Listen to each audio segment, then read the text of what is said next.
कि जो हमारा हाथी है तो वो योगी जी की नींद उड़ाए हुए है। योगी जी को भी यहाँ मठ में इनके अपने परिवार में वापस भेजने का भी काम आप लोगों को जरूर करना है। यूपी विधानसभा चुनाव में नेताओं के बीच जुबानी जंग जारी है।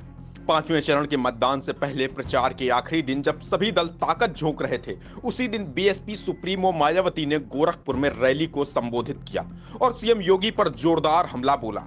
हालांकि हैरानी की बात यह है कि मायावती ने यह हमला तब बोला है जब अमित शाह और मायावती के बीच सौहार्दपूर्ण बयानबाजी हो चुकी है।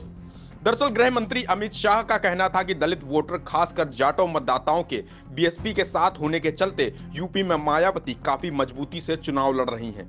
साथ ही यह भी कहा था कि इस चुनाव में बीएसपी को मुसलमानों का भी पर्याप्त समर्थन मिल रहा है। इस पर मायावती की प्रतिक्रिया आई कि बसपा के मजबूती से चुनाव लड़ने का आकलन करना अमित शाह की महानता है। बहरहाल सियासत में स्थितियां पल में बदलती हैं और नेताओं के बयानों में कब तल्खी आ जाए कुछ कहा नहीं जा सकता। गोरखपुर की सभा में यही हुआ।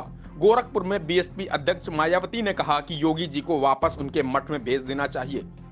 बीजेपी ने अपने वादों पर अमल नहीं किया।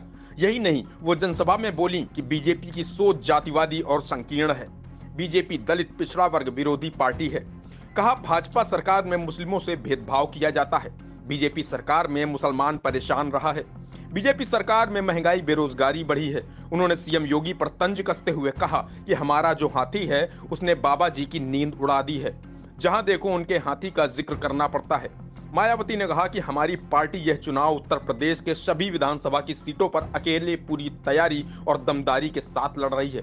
मुझे उम्मीद है कि इस पर बसपा पूर्ण बहुमत से सरकार बनाएगी ताकि आपको वर्तमान में भाजपा के चल रहे जातिवादी संकीर्ण अहंकारी और तानाशाही वाले शासन से मुक्ति मिल सके।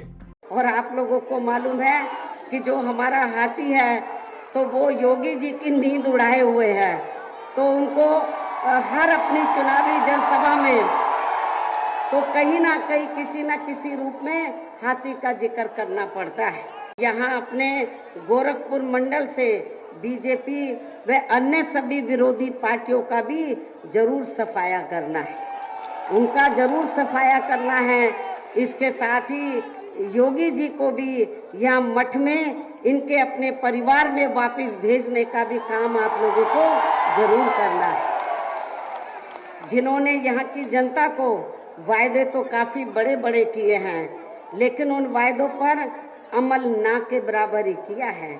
इतना ही नहीं बल्कि अपनी जातिवादी व संकीर्ण मानसिकता के तहत चलकर इन्होंने यहाँ खासकर दलितों वे अन्य पिछड़े वर्गों के लोगों की हर स्तर पर काफी ज्यादा उपेक्षा की है।